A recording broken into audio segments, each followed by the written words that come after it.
Assalamualaikum warahmatullahi wabarakatuh. Oke, salam tanam-tanam. Kita bahas cabai jamu lagi. Ada pertanyaan yang sangat luar biasa. Yuk kita pertanyaan. Ini cabai besar ya teman-teman. Sulap-sulap. Kita bahas cabai besar teman-teman. Tempatnya silau. Ini posisi. Pertanyaannya gini, cabai jamu hibrida sama lokal, terserah lokalnya lokal apa, lokal Jawa, lokal Madura atau lokal apa, nggak tahu, yang penting lokal ya, sama hibrida, sama cabai besar atau hibrida, nyebutannya lebih kuat mana? Oke, saya jelaskan versi saya. Ini versi saya ya, versi saya di lahan saya dengan kondisi lahan yang sedikit berpasir itu hanya ya. Karena tanah padas asalnya, yang daging tanahnya sedikit, terus saya ambilkan tanah dari sungai ya, kebanyakan pasir. Oke, paham. Selama saya nanam cabai jamu kecil itu susah hidup, gampang mati, yang sering musim hujan.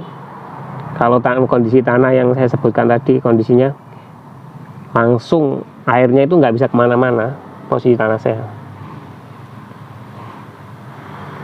pasti busuk akarnya kalau cabai kecil.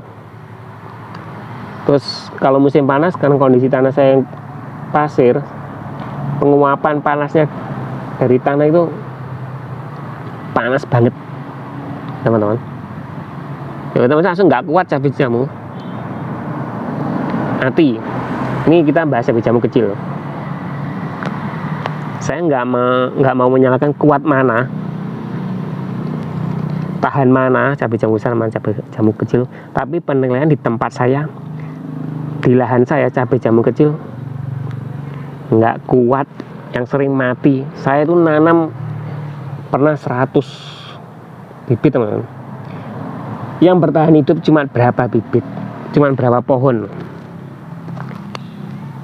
sekitar 15-an, sekitar 13-14 lah.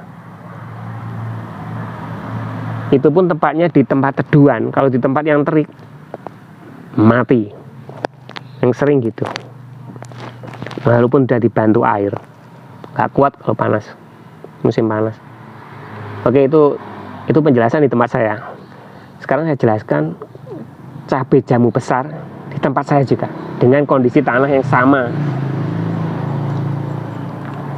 Ini udah teruji, mulai musim panas, musim hujan, tempatnya banjir, udah teruji teman-teman. Cabai jamu besar saya ini udah teruji cuaca.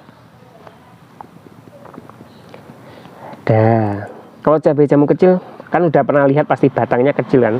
Kalau mau batang yang segini, lama itu, bertahun-tahun.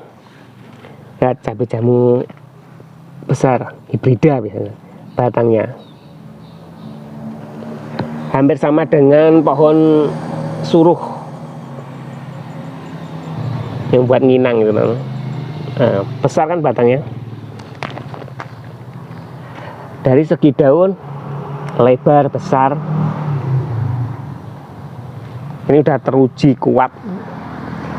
Musim panas, sekarang ini musimnya musim panas, alhamdulillah aman. Walaupun saya nggak nyiramin setiap hari, tetap aman. Ya tetap kuat, itu nggak ada masalah. Kemarin musim hujan full. Di sini tanah saya sering, kalau musim hujan nggak bisa buang air, kan datarannya lebih rendah dari jalan. Alhamdulillah aman. Berarti udah teruji tempat saya cabai besar. Makanya sekarang saya gadangkan penanaman cabai besar semua. Kalau untuk perawatan lebih gampang, lebih kuat. Kalau cabai kecil ya gitu teman. Yang sering itu tiba-tiba udah rimbun, mati. Dari segi hama mungkin biasanya kan yang sering di bawah di akarnya ada gayas, ada jamur, serangan jamur. Cabai jamur besar lebih tahan. Ini versi saya, menurut saya, pengalaman saya di tempat saya. Saya jelaskan ini versi saya, menurut saya, dan penilaian saya selama saya nanam di tempat saya. Kalau ada pendapat yang lain di lahan-lahan yang berbeda, atau mungkin orang lain mendapatnya sama aja, di lahan saya nanam ya juga aman-aman, ya itu versinya dia, mungkin di lahannya dia dengan kondisi perawatan, caranya dia merawat gitu, teman-teman. Kalau di lahan saya dan versi saya dan cara perawatan saya pilih cabai besar yang lebih kuat. Itu aja, semoga bermanfaat teman-teman. Semoga penjelasan saya bermanfaat. Tapi kalau mau sharing di tempat lain nggak apa-apa. Setiap punya penilaian sendiri, mana yang lebih kuat, mana yang lebih tahan. Oke. Semoga bermanfaat. Assalamualaikum warahmatullahi wabarakatuh.